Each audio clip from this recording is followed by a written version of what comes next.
What's up, everyone? I've discovered something pretty interesting. I think this is pretty interesting and I want to share it with you. So I'm going to get straight into this. First of all, there's this thing called the fraternal birth order effect. It's a theory by someone else, it's not my theory. And the theory suggests that the more older brothers someone has, the more older brothers a male person has, the higher probability of them being homosexual. For example, say I have two older brothers. There's a higher probability of me becoming homosexual than, say, my older brother. And now say I have two older brothers, I'm a male, and then my parents end up having another son.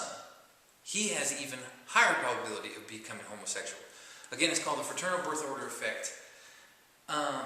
They surveyed a bunch of homosexual people. They didn't find that it was that prevalent that homosexual people had older brothers. Something like, I think 13 or 14% they found. Anyways, the point of this, me telling you this, is it got me thinking about, is there any true correlation between birth order and sexuality at all? So I started to survey homosexual people myself and find out about their brothers and sisters, how many brothers and sisters they had, older brothers and sisters, so on and so forth. And this is what I found. The interesting thing that I found is this. The great majority of homosexual people, over 90-something% that I've surveyed so far, are not the oldest born child, and they're not the only born child. That is, the great majority of homosexual people that I've surveyed have been a consecutively born child, either the second child, third child, fourth child, so on. Okay, I know you're thinking, so what, right? So what? What does that mean? What does that suggest? Well, that goes back into the debate of whether people are born with their sexuality or it's develops sometime during, say, the early years of life. And what this statistic suggests is that it is biological, that your sexuality is predetermined before you were born.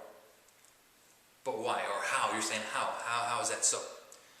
Okay, well, let's assume for a moment that homosexuals are not, quote-unquote, born that way. That is developed sometime in life by your interactions with people in your family, how you're raised in your house, how friends you grew up around, that kind of stuff. Well, if that was the case, then it would be more random.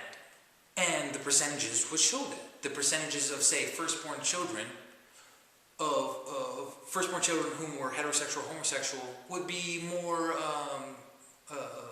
random, be more scattered.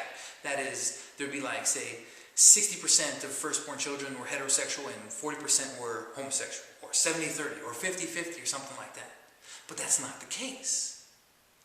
Again, over 90% of the homosexual people I've surveyed are not the firstborn children. That means the great majority of people who are the oldest child or the only child are heterosexual. So that suggests something more biological. That suggests that there's some other influence involved, some really strong influence. Because again, if it was random how you grew up in your society, because societal influence is random, how people grew up in this household or that household, what friends you have, that's all random. But the percentages don't show something random. The percentages show that there's some major influence involved. And so the only thing to suggest is a biological influence. There's something that happens while you're still in the womb that determines what your sexuality is going to be.